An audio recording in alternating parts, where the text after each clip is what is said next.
राधे श्याम, आज एक बड़े सुंदर भाव की बात करेंगे। इस भाव में एक तरीके से तत्वों का भी दर्शन हो जाता है और प्रेम, भक्ति, ज्ञान का भी दर्शन हो जाता है। तो भक्त माँ से बोलता है, एक बार विराजो गो माँ हृदय कमला शोने, एक बार विराजो गो माँ हृदय कमला शोने, कि हे माँ एक बार मेरे हृदय रूपी कमल में आप विराजमान हो। पर यहाँ पे माँ का ही जिक्र क्यों आया, शक्ति का ही जिक्र क्यों आया? अगर हम देखें तो इस संसार को चलाने वाली, पालने वाली और पोषने वाली वो शक्ति तो है। उसके बिना तो भैया कोई किसी के हृदय में प्रेम भी ना आए, भक्ति भी ना आए, हृदय में वैराग्य भी ना आए, है ना। अगर शरीर में जान नहीं होगी तो इंसान खड़ा तक नहीं हो पाएगा। तो आपको क्या लगता है कि हमारे हृदय में प्रेम आ सकता है? इसीलिए भक्त माँ से कह रहा है, उस मात्र स्वरूप से कह रहा है कि माँ एक बार हृदय में मेरे आप विराजमान हो, इस हृदय रूपी कमल में आप विराजमान हो। लोग सोचते हैं दर्शन सामने इन आंखों से होता है, बाहर की ओर होता है, पर असली जब ज्ञान का दर्शन होता है, असली अध्यात्म का जब दर्शन होता है तो वो अपने अंदर ही होता है। और कहाँ पर होता है? हृदय कमला शोने। जब हृदय रूपी कमल में वो विराजमान हो जाती हैं, उसके बाद जब हम सामने उनका दर्शन करते हैं तब हमें इन नेत्रों से उनका दर्शन होता है, उनका वो स्वरूप का दर्शन होता है, उस रूप लावण्य का दर्शन होता है। तभी तो कहते हैं कि भैया राधा वल्लभ दर्शन दुर्लभ, निरख नयन हरिवंश, कि राधा वल्लभ लाल के दर्शन दुर्लभ है। और उन्हें कब देखा जा सकता है? जब कोई हरिवंश महाप्रभु जी के नेत्रों से देखे। और हरिवंश महाप्रभु जी के नेत्रों से कब दिख रहा है? जब उनके हृदय में राधा वल्लभ लाल सदा सदा विद्यमान है, उनके हृदय में जब वृंदावन विद्यमान है। फिर आगे क्या बोलता है भाई? क्या कहते हैं? तुम्हार भुवन भारा रूपटी एक बार देखा दाओ मानयने, तुम्हार भुवन भारा रूपटी एक बार देखा दाओ मानयने, हृदय कमला शोने। माँ आपका जो भुवन सुंदर रूप है, एक बार मुझे उसके दर्शन करा दो। अब इंसान सोचता है कि माँ सिर्फ एक मंदिर में ही विद्यमान है, पर वो तो हर जगह विद्यमान है। ऐसी कोई स्थान नहीं है जहाँ पर वो विराजमान ना हो। माँ ललिता के ध्यान मंत्र में सबसे पहले यही बात आती है, सिंदूरारुण विग्रहम, अर्थात उनका रंग कैसा है? सिंदूर जैसा उनका रंग है। और उसके बाद उनकी कंपैरिजन किससे करी? इस भुवन के स्वरूप में किससे कंपेयर कर रहे हैं? अरुणाम, कि सुबह सुबह जब वो किरण उजागर होती, जब सूर्य उदय होता है तो जैसी लालिमा छाती वैसा उनका रंग है। उस लालिमा में वो विद्यमान है, संसार की शक्तियों में वो विद्यमान है, उस ज्ञान में वो विद्यमान है, उस प्रेम में वो विद्यमान है, श्रद्धा में वो विद्यमान है। ऐसा कुछ नहीं है जो उनके बिना इस संसार में हो सकता है। फिर आगे क्या बोल रहे हैं? तुम्हें अन्नपूर्ण माँ शमशाने श्यामा। बोला ना कि ऐसी कोई जगह नहीं है कि जहाँ पर वो विद्यमान ना हो। बोला उस भक्त ने कि माँ इन नेत्रों से मुझे दिखे। उसके बाद उन्हें देखना चालू करे तो सबसे पहले उन्होंने कहाँ दर्शन करा? तुम्हें अन्नपूर्ण माँ शमशाने श्यामा, कि सबसे पहले दर्शन करा अन्नपूर्णा स्वरूप में, कि माँ आप ही लोगों को पवाने वाली हो, आप ही लोगों का पालन पोषण करने वाली हो। क्योंकि बिना अन्न के भक्त कहते ना, भूखे भक्ति न होवे ये माला अपनी लीजिए। कह रहे खाने के बिना तो भाई भक्ति भी नहीं होती। वो भूखा है, वो मंदिर और मस्जिद में फर्क नहीं जानता। पर भक्त कहता है कि माँ मैंने उस अन्नपूर्णा स्वरूप में भी, वो पालने वाली, वो खिलाने वाली, वो अन्न प्रदान करने वाली में भी माँ आपको ही दर्शन करा। फिर आगे क्या बोल रहा है भक्त? भक्त कहता है, तुम्हें अन्नपूर्ण माँ शमशाने क्षमा, कैलाश ते उमा तुम्ही वैकुंठे रमा। कि शमशान में जब मेरा अंतिम काल भी आएगा ना माँ, तभी भी उस शमशान में भी तुम ही विराजमान हो। पहले तो इस शरीर को माँ तुमने अन्नपूर्णा स्वरूप में पाला, जब मेरा अंत समय भी आया तो माँ मैं तुम में ही समाया, तुम्हारे ही स्थान में आ। कैलाश ते उमा तुम्ही वैकुंठे रमा, कि जो कैलाश के रूप में जो महादेव की संगनी है, उमा के रूप में भी माँ आप ही विद्यमान हो, और जो भगवान विष्णु की संग रमा है, माँ लक्ष्मी है, उसके स्वरूप में भी आप ही विद्यमान हो। एक तरीके से शुरुआत भी माँ से हुई कि माँ ने अन्न से इस शरीर का पालन पोषण किया। जब अंत समय आया तो जब मैं शमशान में गया तो माँ आप वहाँ पर भी विद्यमान हो। जब मैं संसार में रहा, मैंने और चीज़ों की कामना करी, तो उमा भवानी स्वरूप में ही माँ आप ही विद्यमान हो। और संसार में जब मुझे पालन के लिए, अपने जीवन वाहन के लिए धन की ज़रूरत पड़ी, उस ऐश्वर्य की ज़रूरत पड़ी, समृद्धि की ज़रूरत पड़ी, कीर्ति की ज़रूरत पड़ी, तो माँ उस लक्ष्मी स्वरूप में भी आप ही विद्यमान। फिर आगे क्या बोल रहे? धरो बिरंची शिव विष्णु रूपो सृजनो लोय पालने। धरो बिरंची शिव विष्णु रूपो सृजनो लोय पालने। हृदय कमलासने। कि माँ आप ही विष्णु रूप धरते हो, ब्रह्मा रूप धरते हो और महादेव का रूप रखते हो। किस लिए? सृजन के लिए, पालन के लिए, और किसके लिए? संसार को समाप्त करने के लिए। सृजनोलय पालने। फिर क्या बोल रहे हैं कि विरंची रूप किस तरीके से? इस संसार में जहाँ पर वो ऊर्जा विद्यमान है जिससे इस संसार को बनाया जा रहा है, वो ऊर्जा जिससे इस संसार का पालन किया जा रहा है, और वो ऊर्जा जिससे इस संसार का प्रलय भी हो जाता है, तो उसमें भी कौन विद्यमान है?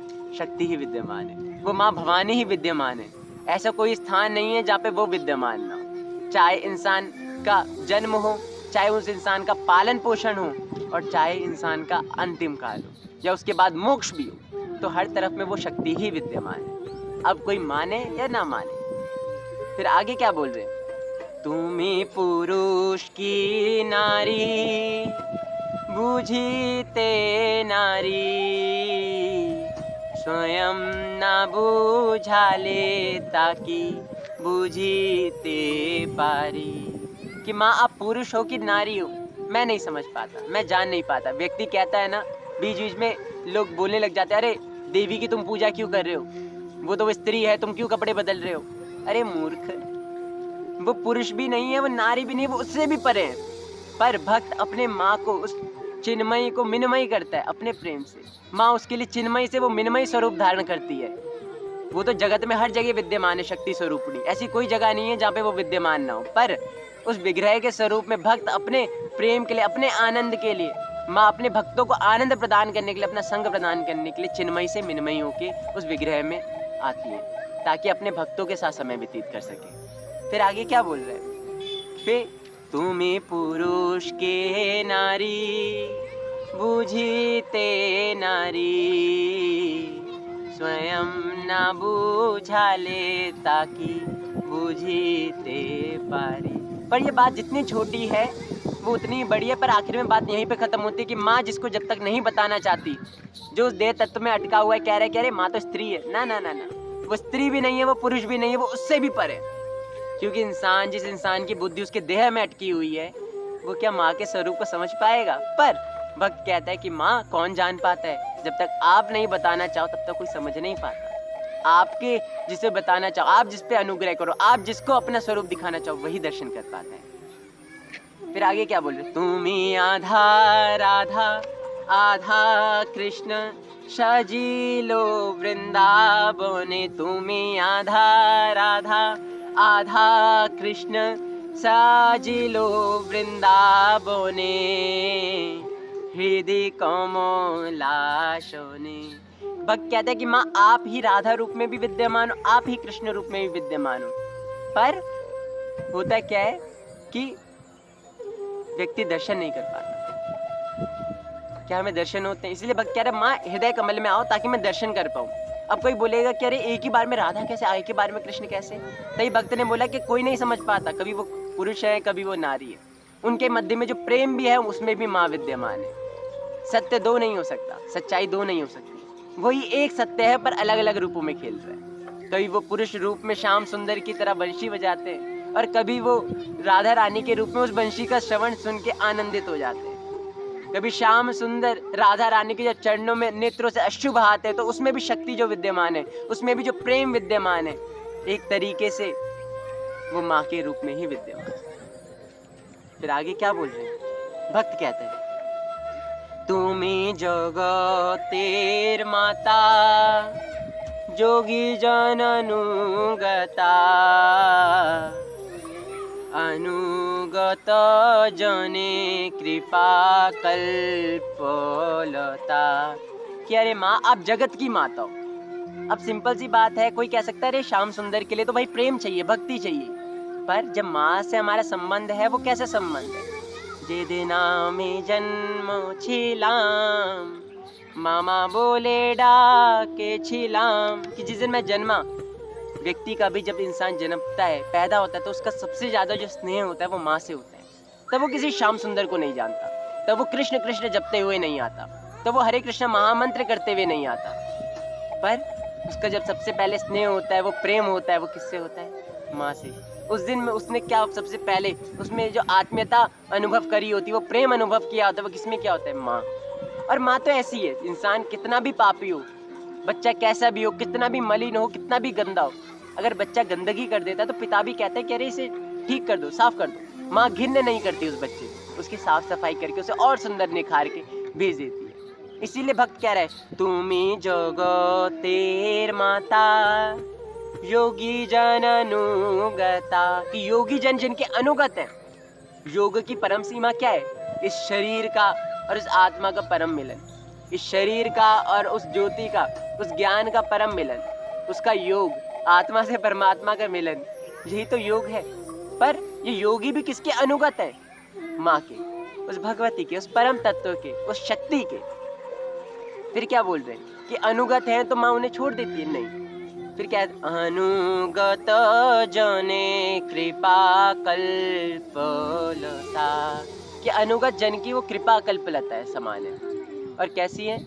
कि अनुगत जन पे वो कृपा करती हैं, अनुग्रह करती हैं, और जो जो उनके मन की इच्छाएं हैं, जिन जिन के चीज़ों का उनके जीवन में अभाव है, उनके जनों का, उन अभाव को दूर करती है।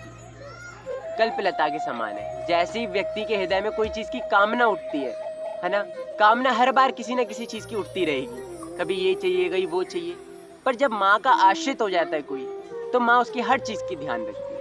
अरे अगर हमारे ही कोई आश्रित हो जाए, हमें लगे कि अरे हमें पता हो कि ये बच्चा हमारे बिना नहीं रह सकता, माँ को जब पता है कि ये बच्चा मेरे बिना नहीं रह सकता, तो माँ क्या करती है? वो बच्चा सिर्फ रोता है, माँ ही उसका पालन पोषण करती है, देखती है कि अरे इसने कहीं गंदगी तो नहीं कर दी, या पॉटी सुसु तो नहीं कर दी, अरे कहीं से भूख तो नहीं लगी, हर चीज़ का ध्यान देती है। और बच्चा क्या करता है? सिर्फ रोता है। वो क्यों कर रही है? क्योंकि वो अनुगत है, वो शरणागत है, उसका और कोई सहारा नहीं। जब तक हमें लगता है कि हम कर रहे हैं, हम कुछ कर सकते हैं, तब तक ठाकुर जी आपके लिए क्यों आएंगे? क्या भीष्म पितामह द्रौपदी को नहीं बचा सकते? बचा सकते। पर उन्होंने सोचा कि अगर मैंने बचा लिया तो आज वो गिरधारी नहीं आएगा। और जब द्रौपदी हर चीज से हार गई और उसने जब दोनों हाथ ऊपर करके पुकारा, तो वो गिरधारी आया।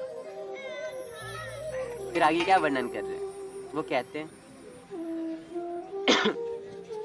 तुम्हें माँ बोले डाकी लेना की को लेना ओ भक्तो जने, तुम्हें माँ बोले डाकी लेना की को लेना ओ भक्तो जने, हृदय कमला शोने, कि माँ जो आपको माँ माँ कह के पुकारता है, आप उस भक्त को अपने गोद में बिठा लें।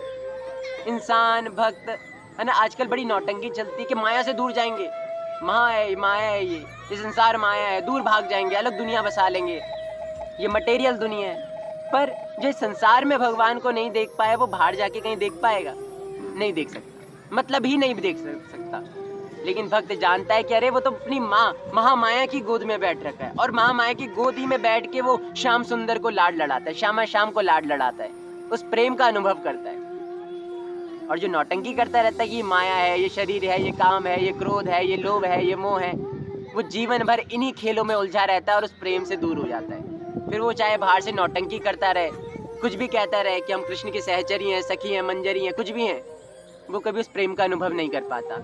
अपने ही इल्यूजन में रहता है, जिसे बोल सकते हैं हम डेलू लुलू इस सोलू लुलू, कि अपने ही ख्याली दुनिया में चल रहा है। फिर उसके बाद क्या बोल रहे हैं? दुख दैन्य हारिणी चैतन्य कारिणी, कि माँ का सबसे पहले स्वरूप क्या बताया? दुख दैन्य हारिणी। हमारे जीवन का जो दुख है, जो दैन्य है, माँ उसका हरण कर लेती है। जो गरीबी है, और गरीबी किस चीज़ की है? ज्ञान की, अविद्या की, और ये अविद्या ही हमें बार बार दुख देती है।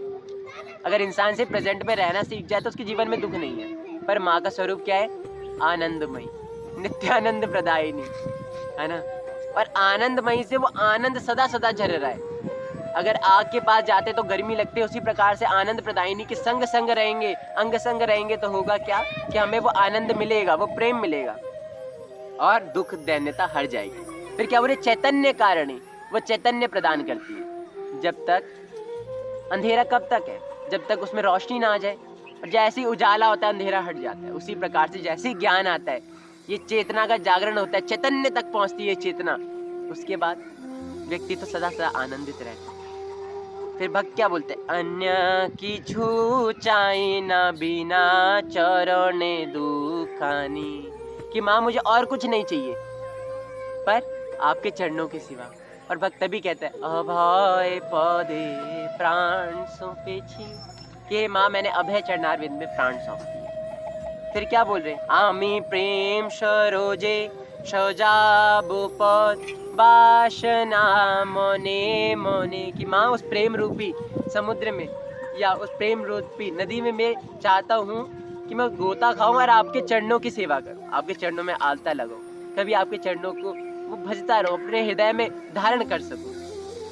फिर कहता है, परिव्रजे भिकारी शाद मोने ते भारी, मधु समेक मारे मुखा नीरी, कि माँ ये मैं तो भिखारी, मेरे पे कुछ नहीं है, पर मेरी बस इतनी ही इच्छा है कि माँ किसी तरीके से आपकी वो सुंदर मुस्कान में देख सकूं, उस मंद मंद मुस्कान को देख सकूं। और फिर भक्त कह देता है, गोशे माएर कोले मामा बोले डाकिलो माए कोले, कि माँ के पास बैठ के माँ को पुकारूं और क्या करूं, माटी वो योग ध्यायनी, कि माँ के पास बैठ के। और ये सच्चाई यही है, जब तक उनके पास नहीं बैठोगे तब तक ये प्रेम नहीं मिलेगा। और भक्त रो भी तब पाता है, व्यक्ति सोचता है रो इसलिए रहा है कि उसे भगवान चाहिए, है ना, लेकिन ऐसा नहीं है, वो रो इसीलिए पा रहा है क्योंकि उसे भगवान मिल गए। अगर आप किसी को जानते हो आप उसी के लिए रो सकते हो, जिससे अनजान हो उसके लिए नहीं रो सकते। पर कुछ लोग तो नौटंकी के लिए भी रो देते हैं, कुछ लोग इसलिए रो देते हैं कि अरे ठाकुर जी की स्टोरी मेरी तरह ही है, वो भी मेरी तरह दुखी होके चले गए, राधा रानी भी मेरी तरह है, मेरी 2 कौड़ी की जो लव लाइफ है उनकी से कंपेयर करने लग जाते हैं। पर ऐसा होता नहीं। और इतना जब हृदय में ध्यान आ जाता है, ज्ञान आ जाता है, तब जाके व्यक्ति आनंदित रहता है। राधे श्याम, जय नरसिंह।